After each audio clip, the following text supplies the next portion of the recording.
Big loss for the Lightning before the players even hit the ice for camp. Nick Paul out with an upper body injury. We'll talk about how the Lightning replace him on today's Locked on Lightning podcast.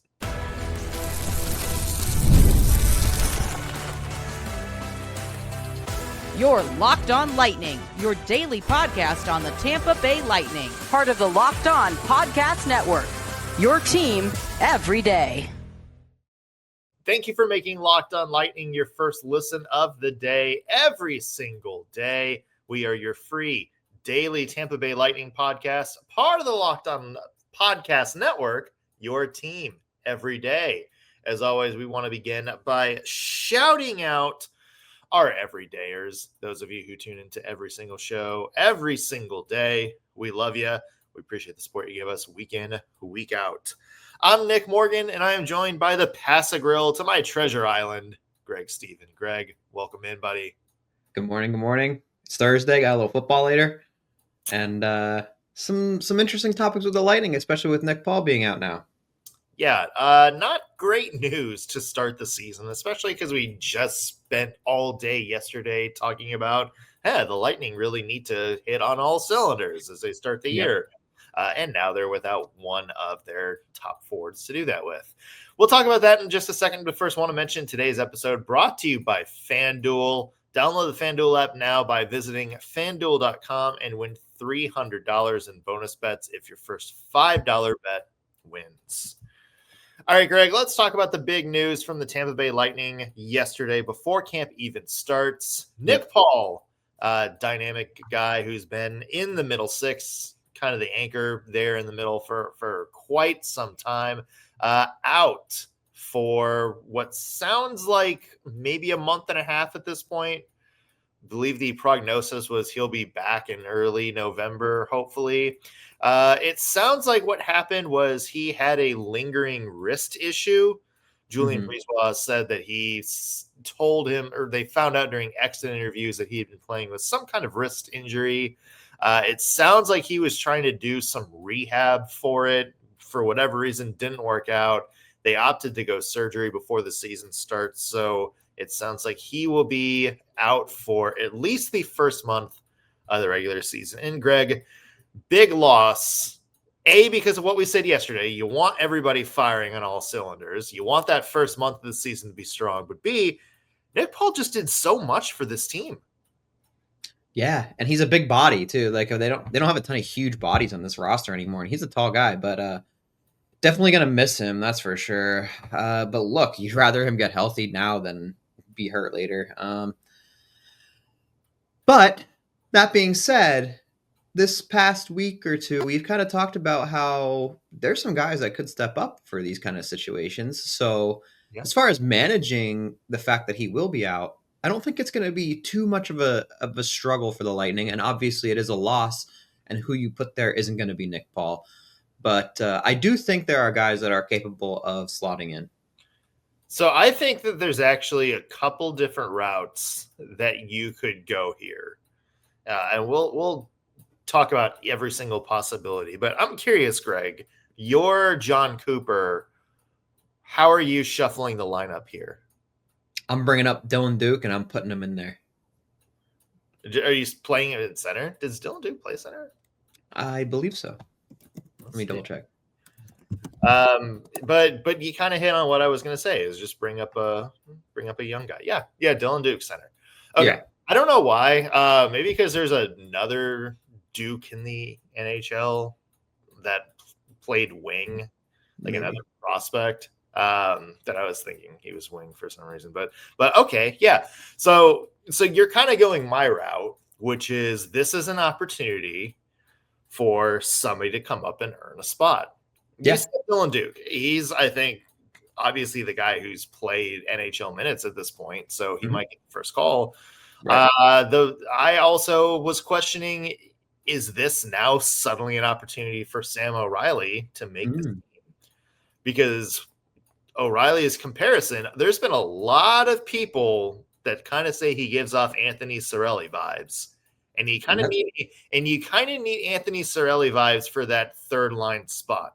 You know, somebody who's has some offensive upside, but is mainly out there to be defensively responsible, to play a 200-foot game, to really know your positioning. And we said when we were talking about prospects, that's kind of the big thing for O'Reilly is he's got a lot of that part of his game locked down.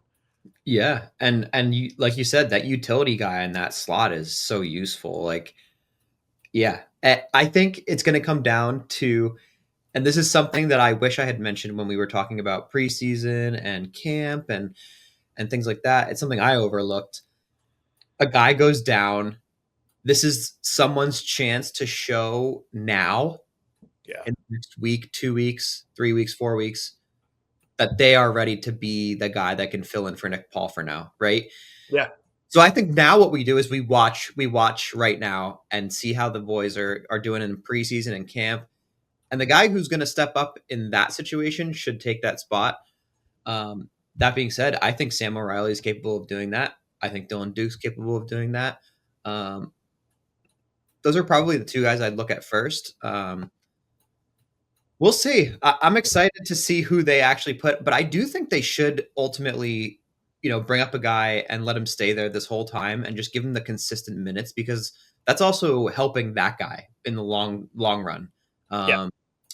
Even if the performance is not 100%, perfect, like Nick Paul might give you, getting them that experience in the long run is very good. And that's why I want to put Dylan Duke there, because of his leadership qualities we saw in these games that he just played in the prospect tourney. Yeah. So I don't know. To me, that's why I would give him a shot, because I want to see how he thrives in like a, I can fill this role guy. And, I feel like he'd bring that positive energy that they need as well. Yeah. The other option that I'm kind of thinking of here is Jack Finley. Mm-hmm. And I think the way to open that up was if you move Yanni Gord up. So It sounds like Yanni Gord is kind of penciled in as the fourth line center, which is the role he played at the end of last year. Mm-hmm. If you want to move him up and kind of have him play that third line role, I think Jack Finley is somebody who's suited for that fourth line center spot. I also think if you wanted to, Zemgus Girgensons has played a lot of center in his career. If he wants to slide over and be that center, now all of a sudden you kind of have more room on the wings to work around. Mm-hmm. I want to kind of throw one question your way. When we were doing like player questions for this year, we talked about Jake Gensel being kind of moving towards center. Like he played a lot of center last year, or at least took a lot of face-offs. Mm-hmm. We said that there could be like the dynamo situation where either Jake Gensel moves down to be the second line center, or Brayden Point moves down to be a second line center, basically split up those two on the top end. Any chance that happens to fill the void? Maybe like brushing up from the top instead of trying to plug in on the bottom. I like the idea, and I think it is very realistic. And I think when we did talk about this, I brought this up, but I'll do it again. The Oilers do that, right? Yeah. Like they had McDavid and Draisaitl together for so long, and now they do like a separated on lines, and it works for them, right? Like it's totally good to divide your talent. So I almost want to see them try that without the injury, but yeah, with the injury too, it's a great reason to try it. So yeah, absolutely. I actually really like that route. Yeah. It'll be interesting to see maybe if they go to that at any point during the season. But it is, we just said yesterday, you really want that top line, since Jake Gensel was the new addition last year. You really want those three gelling together if that's the three that are going to be together. I guess that's the downside of that. I don't know. I still think best option is with you. I think this is an opportunity for somebody to come up and earn a spot. Whether it is, they jump straight into Nick Paul's third line role, or whether there's some shuffling around at the bottom, and then, you plug in whoever looks the most NHL ready wherever they may land. I'm with you there. I think I would rather see that to start the season, and then the option of maybe splitting up Jake Gensel, Brayden Point, and get two really powerful lines going. That's something that I would maybe see later. Plus, then what happens to Anthony Cirelli? He's way more talented than the third liner, although he does fill that spot very, very well and would add a lot of scoring from that top. So it'll be interesting to see what the Lightning do as players hit the ice today. We should kind of get our first glimpse of how the lines are going to roll out. So we'll see how John Cooper manages the Nick Paul situation. The big question for the Lightning offense, though, is can they keep up the same momentum they had last year? They're the NHL's top offense. Can they put out that same level of production again this year? We'll talk about that in just 1 second. Today's episode is brought to you by FanDuel. Football season's here, folks. It's Thursday, which means we got another game on TV. God, it feels like we have football every single day, and that makes me happy. FanDuel wants to make sure you're ready for kickoff this year with a can't-miss offer. Right now, new customers can bet just $5, and if your bet wins, you'll get $300 in bonus bets to use across the app. FanDuel is awesome because you can bet in a lot of different ways. You can do player props. You can do a same-game parlay, or one of my favorite things to do, jump into the action live as it unfolds with some live bets. It makes every game more exciting, whether you're watching your team or just keeping an eye on your fantasy lineup. It's quick, easy, and the best way to add a little bit of zest to your football watching experience. So if you're ready to play, download the FanDuel app now by visiting FanDuel.com to get started. Again, FanDuel.com to place your first $5 bet. We are back on Locked On Lightning. Nick Morgan alongside Greg Stephen. And Greg, let's talk about the forwards for the Tampa Bay Lightning as camp begins. Big question mark, not in terms of, is this going to be a liability or not? But a big question has been the top six for the Lightning. This is a team that absolutely killed everybody offensively last year. They were the number one offensive team in the NHL. They, somehow got better offensively than the past couple years before, which is crazy because they were also a pretty good offensive team for a very, very long time. But there are questions, people kind of looking at the Lightning roster and said, okay, we had Brandon Hagel scoring 90 points. We have all these players, right there at the 100 point, 80 point, 90 point mark. Can they do this again? Fair question, Greg. They can do it again. Kuch is generational. Point is almost, he's not Kuch, but he's close. Gensel is Gensel. He's done it for a long time. I don't see why he would slow down. Yeah. Hagel is only getting started, right? Gage is gonna put up so many more points than he did last season, in my opinion. So that's 5 right there that I think will hit. I think all 5 of them will be 80 plus. I don't see why they wouldn't. Cirelli, is he going to put up 80 points? Probably not. No, but do you need him to? No, exactly. Yeah. I was just going to say, if there's a guy that's not going to put up 80 points, he's the one that you would want to not put up 80 points. Yeah, the answer is yes. The top 6 will remain deadly. And now I can't get the breaking up the top line out of my head. But did I screw up the rest of the show for you? No. I like the thought. I do. Dividing your power, instead of having your top line be NHL rated 97 and your second line be rated like an 85, you could just make your second line a 90 and your top line a 92. You see what I'm saying? Yeah. No, and that just seems better to me. I don't know why. I can't let that go. Now I'm thinking you put Gage on the top line with Kuch and maybe Gensel.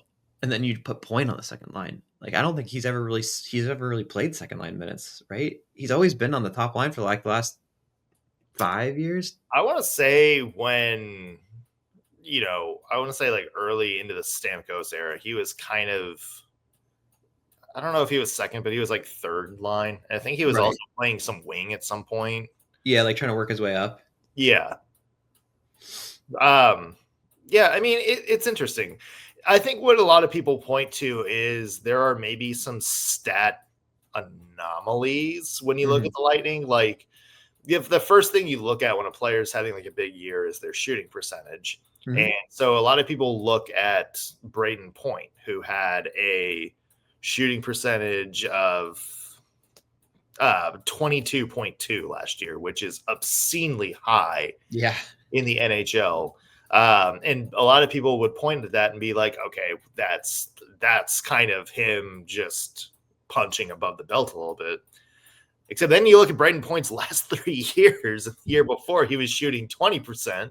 The year before, he was shooting 21%, which is a big jump from him being like right around like the 15 mark. But the thing is, like, he's done it before. So now it's like, okay, is this really an anomaly, or is now this just the trend that Brayden Point shoots like 20% in his career?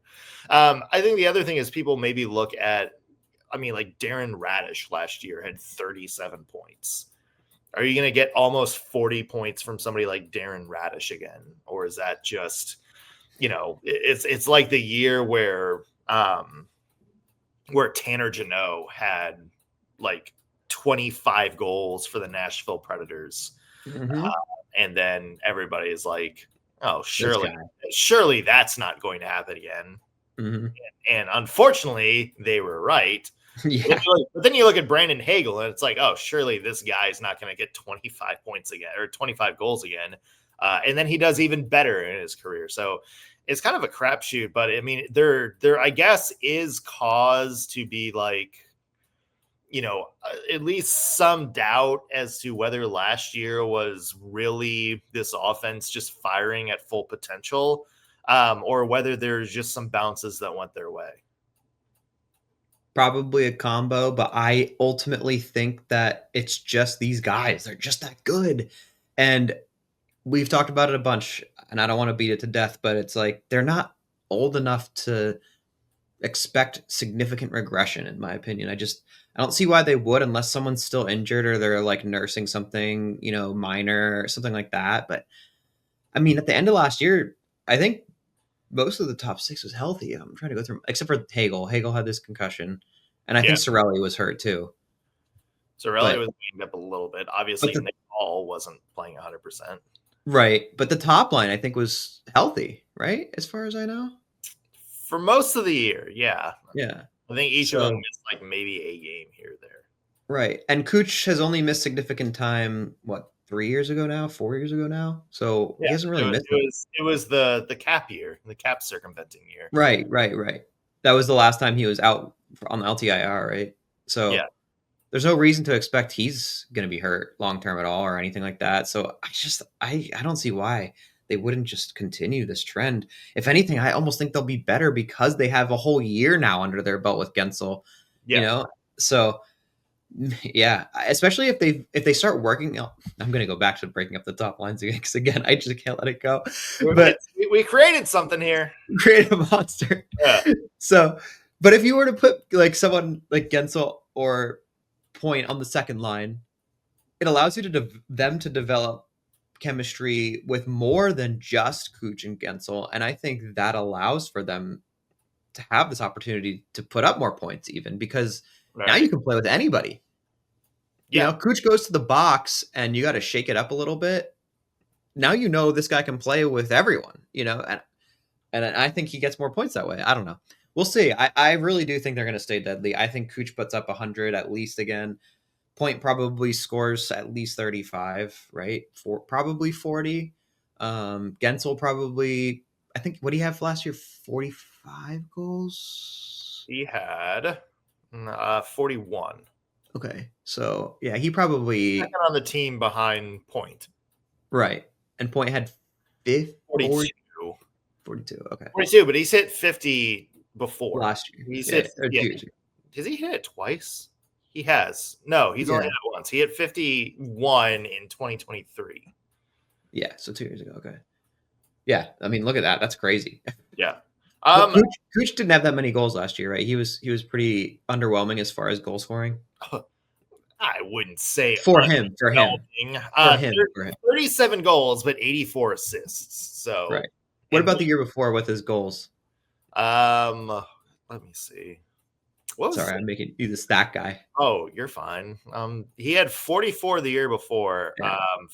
And then his but that's not necessarily Kuch's game. His MVP. No, it's not. And it wasn't meant to be. It was less a criticism, more just like he's not the guy that's really you're expecting to put 40 up. Is really my point. Yeah, he had 41 goals during his MVP year, and then 44 in 2024 when he had 144 points, which yeah, that's crazy. I don't know how he didn't win the Hart that year either. Again, it goes back to Kuch, I think, being a little underrated. Yeah, don't get me started on that. Yeah, here and we're heading towards a break, so I just want to make this quick. But I think sort of my last point on this is I don't know if they're going to have like the same, I don't know if they're going to be the number one offense again. But there is, I think, no evidence to suggest they're still not going to be one of the top in the NHL. Yep. Like I haven't seen any signs of regression from Kuch, and I think that's where that offense starts. You've seen Brandon Hagel slowly get better over the past 3 years, not just in the stat column, but just the way he plays the game. And that's a player who's now very much just in his prime. No signs of regression from Point, Sorelli, and there's reason to believe that Jake Gensel's going to get even better this year than he was last year. Now that he has that extra, few months of not having to kind of figure things out. I think if there is a big question mark, it's who's kind of that other winger in the top six, like who's going to jump up and really cement their spot. Are we going to see Gage have a big breakthrough year? Is there a spot for somebody like Jacob Pelletier to come in and really, I guess, win that spot and kind of reach your potential there? It's going to be interesting. I'd say that's maybe the biggest X factor. Plus, Nick Paul, not a big score, but he did have 40-something points last year, which isn't nothing. 22 goals. That's a big, solid piece of depth scoring from your third line.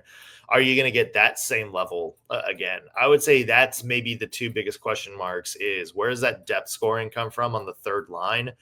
Whether it's whoever replaces Nick Paul, whether it's, Oliver Bjorkstrand having a really good year, and then who is that other winger on that second line? That's going to be the two question marks for me, but I'm with you. I think there's going to be a lot of, I think this is going to be a deadly offense this year again. Let's switch gears and talk about the bottom six now, Greg, because that is, I think, where we find some of our most intriguing position battles for camp. Who do you have your eyes on to possibly win a spot on this NHL roster as the season starts? We'll talk about that coming up in just 1 second. Today's episode is brought to you by Monarch Money. Did you know that most people can't name every single financial account they have or what they're worth, whether it's their 401ks, their properties, or their investments? When you don't have the full picture, you can end up leaving money on the table. That's why there's Monarch Money. It's an all-in-one personal finance tool that brings your entire financial life together in one clean, easy-to-use interface on your laptop or on your phone. Monarch is built for people with busy lives, so if you put off organizing your finances, Monarch is for you. Monarch does all the heavy lifting for you. You can link your accounts in minutes, see clear data visuals, get smart categorization of your spending, and finally feel in control of your money without ever having to touch a spreadsheet. So don't let this financial opportunity slip through the cracks.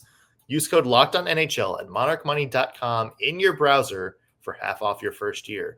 Again, 50% off your first year at monarchmoney.com with code LOCKEDONNHL. We're back on Locked On Lightning. Nick Morgan alongside Greg Steven. And Greg, let's talk about some of the position battles that appear to be going on in the bottom six headed into camp. What are some of the names that you're watching in terms of players you think might be fighting for a spot going into camp?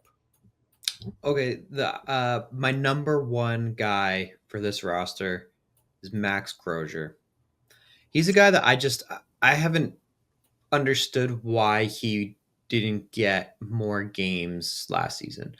And especially with how some of the other guys were performing or, showing a lack of discipline, he just had so many chances, in my opinion, to slot in.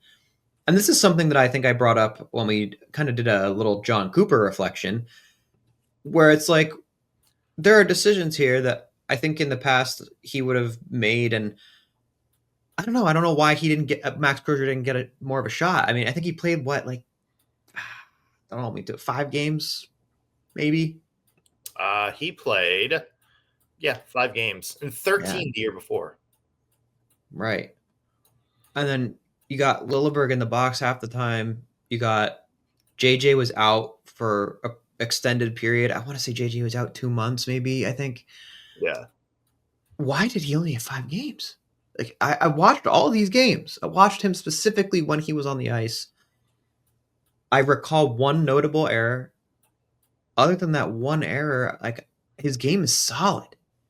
The physical guy, he's positionally accurate. Like I don't get it. So I really think this is his time to shine. I don't see why he won't play more than 20 games this season. I don't. But we'll see. Maybe I'm wrong. I think that's the most intriguing spot is that, that last defensive spot. Yeah. We talked about it. Lilleberg's going to be there. But it's also one of those things where, like Darren Radish, is that your ride or die? Like, I mean, I know we just talked about him scoring 40 points last year, but he also, what was the stat we pulled when we did our question marks for him? It was something like 70% of his zone starts were in the offensive zone. So clearly you don't value him as a defensive defenseman. And I'm just wondering, because defense is kind of that weak point on the team. We'll talk about that tomorrow when we talk about the defense. But, I mean, that's kind of a question mark. And you kind of wonder, it's like, okay, is there a way to finagle that same level of offense from somewhere else in that defense? And then we have a player that maybe can play a little bit more defensive minded, because you need that bottom pair to go out there and play big minutes without the fear of screwing up. And that's in a way not something you really did last season. So I'm just wondering if there's an upgrade there, whether it's Max Crozier, whether it's somebody else, whether they like kick the tires on somebody on waivers or. Yeah. No, I'm with you. And like last year, just like you said, you have Darren Radish that you clearly don't trust in your own zone because you're having him start on offense most of the time. Yeah. You have Perbix spending a lot of his shifts in the other team's corners for some reason. And then you have Hedman, who's defensive but also offensive. So you're juggling all these offensive defensemen for what reason? Because you need one at least. Like you need that I'm going to say Cale Makar, but we don't necessarily have a Cale Makar. But you need a guy who can do it all. And I think that's Hedman for the Lightning right now, right? And I think JJ is working his way toward that. But why? Like, why are we holding on to Perbix last year for that? Why are we why is Darren, it's fine if you want to use Darren Radish for it too, then why was Perbix there for so long? Because we could have brought Crozier up, who is much more defensive than Perbix and is positionally better. And there's just so many things he does that I would take over a guy who potentially could put a puck in the net every 10 games, so I don't know. I do think you're right. They need to focus more on them being a defensive defenseman than an offensive defenseman, because I think there's enough offense already. We got to stop worrying about offense. That's a big gripe with the trade that they made for Bjorkstrand for me, because it's like, why are we not focusing on defense? Our offense is insane. The Yeah. offense is insane. Let's prioritize something else now, But I will say this for Bjorkstrand. I mean, defense isn't all just on the blue liners. You're right. You need guys that are going to play 200-foot game, and I think both Gord and Bjorkstrand give them that, and they give them some depth that they were missing. But it's intriguing that you do have. It seemed like more of a priority to refresh that offense and really make that offense, from top to bottom solid. For me, we talked about it a little bit at the top. I think that the Nick Paul injury is going to open up more of a battle somewhere. Mm-hmm. And if I had to guess, I would really say that you see Yanni Gord move up, which means now it's just a free for all on that bottom line. Yep. And look, I think the only sure thing is that you're going to see Pontus Holmberg there. Yeah. That was their main offseason acquisition. We talked about how good he is at a lot of different areas of the game. I think that's kind of the only sure bet that you're going to see. But there's room for other people because, Zemgus Girgensons, even though he played 82 games last year, I don't think he's necessarily a lock to be an everyday player this year. Yeah. Your boy, your favorite player, Mitchell Chaffee, he's a guy that, again, like, is that the best that you have, or is there going to be, is he going to be battling for a spot too? That's where I look at, some of the AHL guys from last year to come in.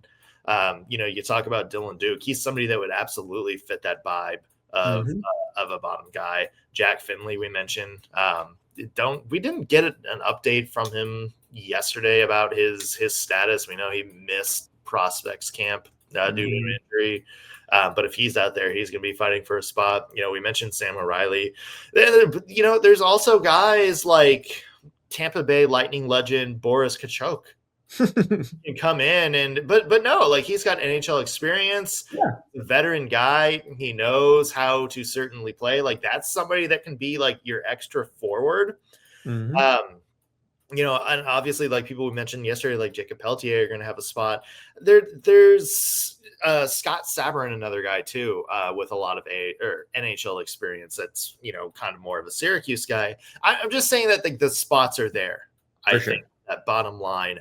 I would say that's the one part of this Tampa Bay Lightning depth chart that you could tell me anybody, and I would be like, sure. Yeah, and honestly, why not experiment over a month that Nick's out, right? You have the opportunity you can shuffle a bunch of them in and just see how it goes. Unless something really just clicks and it's like, let's run with this guy, we can win a bunch of games. Just give them all a couple games if you're able. Yeah, no, I'm with you there. Like, I think there's room to try different people out. Mm-hmm. It's going to be interesting to see what the Lightning do. Again, they hit the ice today for their first actual practice of the season. We're excited to see them on the ice. We're excited to see how they line up. It's going to be interesting, Greg. It really is. Yeah, I'm excited. Yeah, a lot of intriguing storylines. On tomorrow's show, we'll talk about, just some of the takeaways from the first day of camp. We'll also look at the Tampa Bay defense. Is it as big of a question mark as people around the league seem to think it is?